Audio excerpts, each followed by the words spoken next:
జై హో.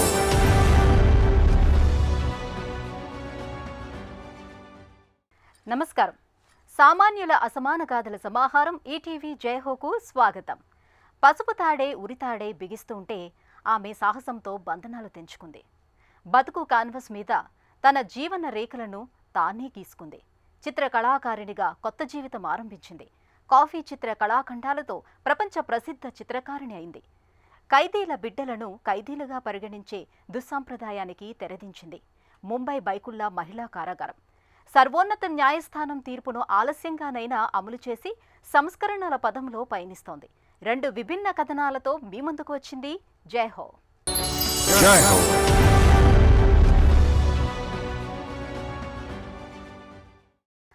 కాఫీ కొత్త ఆలోచననిస్తుందంటారు. ఆమెకు కొత్త జీవితాన్ని ఇచ్చింది. పెళ్లి చేసుకుని కోటి ఆశలతో డాలర్ల దేశానికి చేరారు హైదరాబాద్ వనిత హిమబిందు.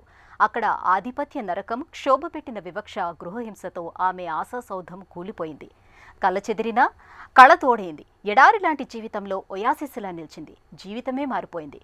కాఫీ చిత్రకళతో బతుకునే గెలుపుపాఠంగా మార్చుకున్నారు.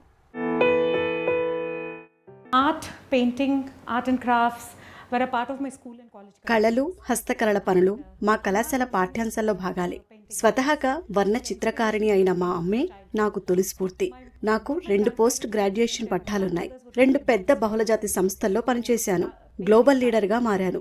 కానీ 20 ఏళ్లుగా చేసిన ఉద్యోగాన్ని అనారోగ్య సమస్యలతో వదిలివేశాను. నా అభిరుచినే నా వృత్తిగా మలుచుకున్నాను. After 20+ years of working, I left the job and made my passion, my hobby as my profession. Himabindu computer అధ్యాపకురాలిగా కూడా పనిచేశారు. After graduation, I started to work in some computer academies. Graduation తర్వాత నేను కొన్ని కంప్యూటర్ అకాడమీలలో పనిచేస్తూ వచ్చాను. తర్వాత మా అమ్మ పనిచేస్తున్న పాఠశాలలో కంప్యూటర్ అధ్యాపకురాలిగా చేశాను. అయితే కొంతకాలం తర్వాత కంప్యూటర్ అకాడమీకే తిరిగి వెళ్లిపోయాను. And then I would go back to work with the computer academy to work. చదువు, కొలువు, పెళ్లి, పిల్లలు, వారి భవితకు ఆరాటం, ఇదే జీవిత చక్రం. హిమబిందుకు ఎన్ఆర్ఐ సంబంధం వచ్చిందని మురిసిపోయారు అమ్మా నాన్న. పెళ్లి చేసి అమెరికా పంపించారు. కోటి ఆశలతో అక్కడికి చేరితే కొన్నాళ్లకే ఆశా సౌధం కూలిపోయింది. అత్తవారింట అర్థం పర్థం లేని ఆధిపత్యం, నిత్య నరకం. తన ఆశలు ఆశయాలు పట్టించుకోని భర్త, ఎదురు చెబితే గృహహింస. ఓ దశలో కోడల్ని అంతమొందించాలనే దాకా వెళ్లారన్న ఆరోపణలు వచ్చాయి. భవిష్యత్తు అంధకార బంధురమైంది. అగమ్య గోచరమే. సాహసంతో సంకెళ్లు తెంచుకుని స్వదేశం చేరారు హిమబిందు. తీవ్ర నైరాస్యంతో కుంగిపోయింది. డిప్రెషన్ ఆమె ఆకృతినే మార్చివేసింది. వైద్యులు, సన్నిహితుల సలహా పాటించి కొంతకాలానికి కార్పొరేట్ కొలువు వదిలివేశారు. చిత్రకళ మీద ఇంతకాలం దాచుకున్న మమకారం ఉప్పొంగింది. అదే లోకమైంది. అయితే రంగులు, రసాయనాల వాసనలు ఆరోగ్యానికి సరిపోలేదు. తన అభిమాన సెలబ్రిటీ, ఆసియాలోని తొలి కాఫీ టేస్టర్ సునాలిని మేనన్ ఇచ్చిన అమూల్య సలహా పాటిస్తూ కాఫీ వర్ణ చిత్రకారునిగా మారిపోయారు. ఒత్తిడి, ఆందోళనతో ఉన్న హిమబిందులో కాఫీ పరిమళాలు నవోత్సాహం నింపాయి. వడకట్టిన కాఫీ పొడితో బొమ్మలు గీయటం తనకు దివ్యౌషధంగా పనిచేసింది. అంతేకాదు, తను క్యాన్వాస్ మీద అనేక శైలుల తైలవర్ణ చిత్రాలు గీశారు. కేరళ, తంజావూరు చిత్రకళా శైలులను సాధన చేశారు. ఈజిప్షియన్ చిత్రాలను ప్రయోగాత్మకంగా గీశారు. ఇదే క్రమంలో భారతీయ చిత్రకళా నైపుణ్యాలు నేర్చారు. So it needn't be always gods and goddesses, but మన ఆర్కిటెక్చర్ ఏంటండి, మన pillar architectures and geometrical figures, tribal art forms, folk art forms, everyday walk of lifeలో ఎంత డిఫరెంట్ ఆర్ట్ ఫామ్స్ మనం డిపిక్ట్ చేస్తాం. మన ఆంధ్ర, తెలంగాణలోనే మాట్లాడితే we have Kalamkari, Cheriyal, Nirmal paintings, ఇవి చాలా ఫేమస్ మనకి ఇక్కడ. అట్లానే కర్ణాటక అట్లా వస్తే చిత్రకథ అని, దెన్ కలంకారీ, మధుబని, అట్లా different art forms which are 57 of them. So ఫ్యూచర్లో కాఫీ వర్క్షాప్స్ చేసి పిల్లలకి అలాంగ్ విత్ డ్రాయింగ్, పెయింటింగ్, మన సన్, మూన్, ఎర్త్ కాకుండా different Indian art forms paint చేపిస్తూ ఇట్లా కలంకారీ కాఫీతోనో లేకపోతే కలంకారీ మధుబని కాఫీతోనో పెయింట్ చేపిస్తూ అదొక line of coffee paintings also ఒక లైన్ ఆఫ్ ఇది తీసుకురావాలని నా ఉద్దేశం. అచ్చంగా coffee paintings by grace of God బాగా ఆర్ట్ దాంట్లో మటుకు చాలా బాగా వచ్చింది. నాకే ఆశ్చర్యంగా ఉంటుంది, ఈ పిల్ల ఇంత ఎట్లా వచ్చిందా అని చెప్పని. దానిలో ఉన్న ఎంకరేజ్మెంట్ మాకు అందరికీ వచ్చింది. ముఖ్యంగా సపోర్టింగ్ కావాలి ఆడపిల్లలకి. ఆ విధంగా ఆడపిల్లలకి సపోర్ట్ ఎట్లా ఇవ్వాలంటే వాళ్ళు ఏ పని చేస్తున్నా ఎంకరేజింగ్గా మాట్లాడుతూ వాళ్ళని పైకి తీసుకురావడానికి కానీ వెళ్ళాలి. ఒక్కొక్కసారి చాలా దీంట్లో కింద కూర్చుని పోతారు, డిప్రెషన్లోకి వెళ్ళిపోయినప్పుడు కాదమ్మా అని చెప్పని యాజ్ అ మదర్గా నేను చేయవలసిన బాధ్యతనే చేశాను. పెయింటింగ్లో మటుకు నేను ఇచ్చిన ఐడియాలతోటి ఇండియనింగ్ స్ట్రోక్ తోటి అది అల్లుకుంటూ వచ్చి ఇంత బాగా పైకి వచ్చింది. అది నాకు చాలా సంతోషంగా ఉంది. చిత్తం ఉంది కానీ విత్తం లేదు. ఆర్థిక కారణాలతో హిమబిందు ఏటా 2 కాఫీ చిత్రకళా పోటీలలోనే పాల్గొంటున్నారు. Coffee alliance of India WCAI national barista championship పోటీలకే పరిమితమయ్యారు. కాఫీ వ్యర్థాలతో దేశ సంప్రదాయ చిత్రకళలో 36 రకాల పెయింటింగ్స్ వేశారు.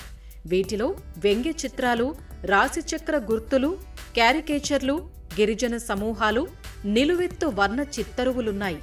దేశంలో దాదాపు 40 రకాల చిత్ర కళారీతులు ఉండగా వాటన్నింటా బిందు సహజ శైలిలో పెయింటింగ్స్ వేశారు.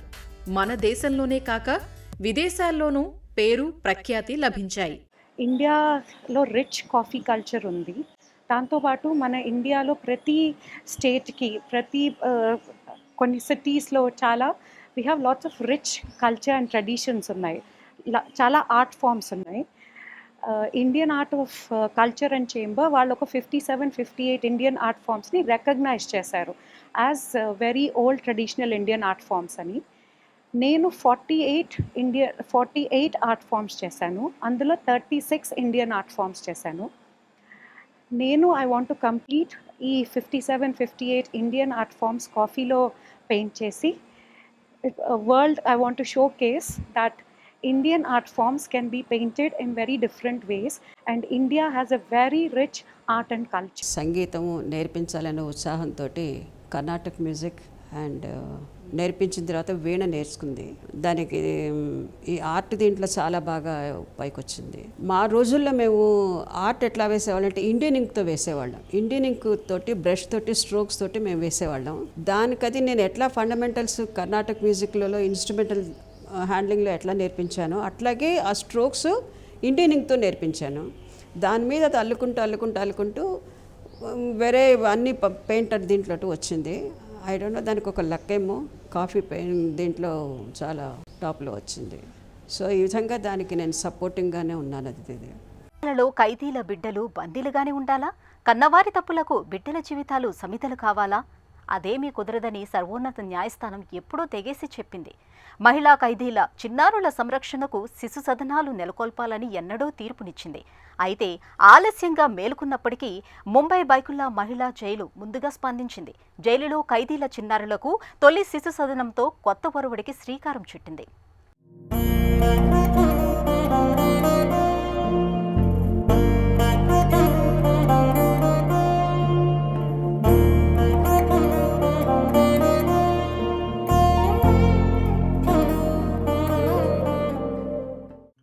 ఖైదీల బిడ్డలను ఖైదీల్లా చూడాలా? కారాగారంలోనే బాల్యం మగ్గిపోవాలా? ఖైదీల బిడ్డలకు హక్కులు నిరాకరిస్తూ ద్వితీయ శ్రేణి పౌరుల కంటే ఘోరంగా చూస్తున్నారు.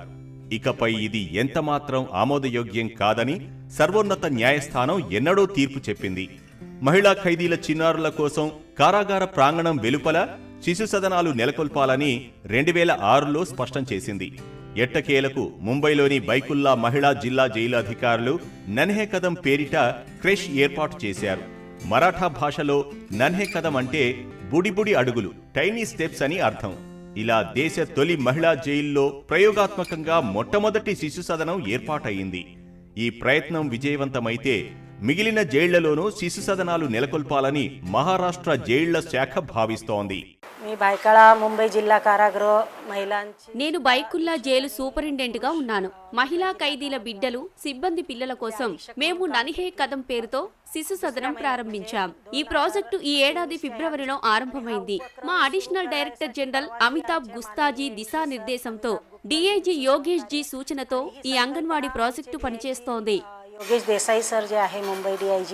జైల్లో పెరుగుతున్న చిన్నారులకు సురక్షిత వాతావరణం కల్పించడం, వారి సమగ్ర అభివృద్ధికి ప్రోత్సాహం, మానసిక వికాసానికి జైల్లో తల్లిదండ్రుల నిర్బంధంతో ఉండే ప్రతికూల ప్రభావాన్ని తగ్గించడం ఈ నన్హే కదం శిశు సదనం లక్ష్యాలు. ఈ కార్యక్రమానికి మరో ధ్యేయం ఉంది. ఎప్పుడూ విధి నిర్వహణ పనుల ఒత్తిడితో ఉండి తమ బిడ్డల బాగోగులు చూసుకునే తీరికలేని పోలీసుల చిన్నారులకు తోడ్పాటు అందించే బాధ్యత తీసుకుంది. ఈ శిశు సదనం చక్కగా కుదురుకుంది, బాగా నడుస్తోంది. మా ఉపాధ్యాయులు, వాలంటీర్లు, పోలీసు సిబ్బంది బాగా నిర్వహిస్తున్నారు. ఇప్పుడు మేము నాగ్పూర్, నాసిక్, పుణే నగర జైళ్లలో ఇలాంటివి ఏర్పాటు చేయాలనుకుంటున్నాం. ఇక్కడిలానే ఆయా నగరాల్లో శిశు సదనాల ఏర్పాటుకు స్థానికులు ముందుకొస్తే బాగుంటుంది. ఈ సదనంలో పిల్లలకు విద్య లభిస్తుంది. నేర్చుకునేందుకు వనరులున్నాయి. అనురాగపూర్వక మద్దతు, భరోసా ఉన్నాయి. మనోల్లాసానికి వినోదాలున్నాయి. వ్యక్తిత్వ వికాసంలో సంపూర్ణాభివృద్ధికి అవకాశాలు పుష్కలం. ఇక సిబ్బంది, సంరక్షకులు, అంగన్వాడీ సహాయకులు అందరూ శిక్షణ పొందినవారే. బాలలకు పాటలు, నృత్యాలు, కళలు, చేత్తో చేసే వస్తువుల తయారీ లాంటివి నేర్పుతున్నారు. ఈరోజు ఇక్కడ పిల్లల సంఖ్య 15. జైల్లో మహిళా ఖైదీల సంఖ్య 350. ఇక్కడ ఆశ్రయం పొందే బాలల తల్లులు జైల్లో అప్పగించిన పనులు చేస్తున్నారు. వాస్తవానికి ఈ అంగన్వాడీ పిల్లల రక్షణ విభాగంతో కలిసి పనిచేస్తోంది. ఇతర సిబ్బందితో కలిసి ఈ శిశు సదనాన్ని ప్రారంభించాలన్నది డిఐజీ, జైలు సూపరింటెండెంట్, పోలీసు సిబ్బంది, నేను, మల్లిక, మరికొందరు మహిళలం కలిసి మద్దతుగా నిలిచాం. ఎందుకంటే మేము ఇటు శిశు సదనం వైపు వాళ్ళం కాదు, అటు పోలీసు సిబ్బంది తరపు వాళ్ళం కాదు. స్వచ్ఛందంగా అండగా నిలిచాం. ఈ సదనం బాలలు ఆడేందుకు సౌకర్యంగా ఉండాలి. వాళ్ళు ఏదో ఒకటి నేర్చుకోవాలి, సేద తీరాలి. ఇదంతా చిన్నారులకు ఎంతో అవసరం. మేమంతా తల్లులమే. ఇది పిల్లలకు ఎంత ముఖ్యమైనదో, ఎంత అవసరమో మా అందరికీ తెలుసు. ఓ చిన్న పిల్లవాడు ఇలా నేర్చుకోవాలంటే ఏం చేయాలో మేము ఆలోచన చేశాం. ఆటపాటలతో మనస్సును హత్తుకునేలా ఆకట్టుకుని ఉత్తేజపరిచి మెదడుకు పదును పెట్టే ప్రదేశం కావాలి. అందుకే మాలాశ్రీ అనే మహిళ ఇక్కడికి వచ్చారు. గోడకు ఇలా చూడముచ్చటగా రంగులు అద్దారు. ఈ శిశు సదనం ఇక్కడి పిల్లల జీవితాలను తప్పకుండా ప్రభావం చేస్తుంది. పిల్లలు తమ ప్రవర్తనలో సానుకూలత చూపుతున్నారు. పాటల్లో ప్రతిభ మెరుగైంది. టీవీ చూడటం తగ్గింది. సృజనాత్మక క్రీడల్లో ఆసక్తి కనబరుస్తున్నారు. ఇక్కడ శిశు సదనం ఏర్పాటు చేశాక మంచి స్పందన వస్తోంది. బాలల మీద నేర ప్రభావం పడకుండా వారి మేధస్సు పెంపొందించేలా చేయటమే మా ధ్యేయం. అంగన్వాడీలను అభివృద్ధి చేయడం మా లక్ష్యం. ఇది విజయవంతమైతే మహారాష్ట్ర జైళ్లన్నింటిలో అమలు చేస్తాం. నన్హే కదం శిశు సదనం కార్యక్రమం ఆశాంతం జైలు వాతావరణం మీదనే సానుకూల ప్రభావం చూపుతోంది. చైతన్యం తేవడం ద్వారా సామాజిక మార్పునకు బాట వేస్తోంది. బైకుల్లా మహిళా కారాగారం నెలకొల్పిన ఈ శిశు సదనం ఈ తరహాలో దేశంలోనే మొట్టమొదటిగా ఖ్యాతి పొందింది. ఇటువంటి వినూత్న ఆలోచనలతో ముందుకు రావటం ఈ జైలుకి ఇది కొత్తేమీ కాదు. జైల్లో మహిళా ఖైదీలకు ముంబై SNDT విశ్వవిద్యాలయం ద్వారా ఆతిథ్యం, పర్యాటక గైడ్లుగా, ఫ్యాషన్ డిజైనింగ్ లో సర్టిఫికేట్ కోర్సులు నేర్పిన చరిత్ర ఉంది. బాలల వికాసానికి సురక్షిత సదనాలు ఏర్పాటు చేయాలనే మా ఉద్దేశం. కానీ మేమిక్కడికి వచ్చాక చూస్తే అందుకు తగిన స్థలం లభ్యం కాలేదు. వాళ్ళు రోజు ఒక చోట కలుసుకోవటానికి, సురక్షితంగా ఉండి నేర్చుకునేందుకు సదనం ఎంతో అవసరమని అర్థమైంది. ఇక్కడికి వస్తున్నారు. చదువు, ఆట, పాటలకు సంబంధించి అనేక కార్యక్రమాల్లో పాల్గొంటున్నారు. బొమ్మలకు రంగులు అద్దటం, బొమ్మలు వేయటం, పాటలు, ఆటలు ఇలా అన్నింటిలో చురుగ్గా ఉన్నారు. వీరి పిల్లలకు ఆట పాటలకు ఎదుగుదలకు ఈ సదనం పడాలని మేము కోరుకుంటున్నాం.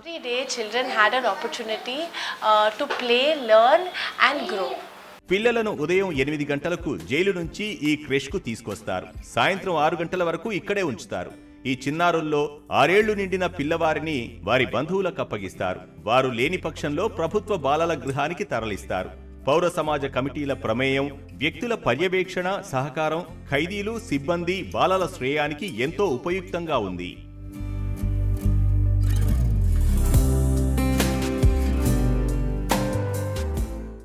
సంక్షోభాల కడలికి విజయతీరాలు ఉంటాయి. కావాల్సిందల్లా ఒకంత గుండె నిబ్బరం, కొండంత ఆత్మవిశ్వాసం.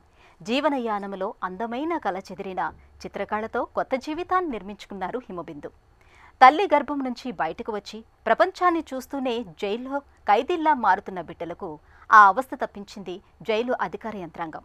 మహిళా ఖైదీల బిడ్డల కోసం దేశంలోనే తొలి శిశు సదనంతో కారాగార సంస్కరణలకు మార్గం చూపింది. మరిన్ని స్ఫూర్తిదాయక కథనాలతో వచ్చే వారం జైహోలో మళ్ళీ కలుద్దాం. నమస్కారం.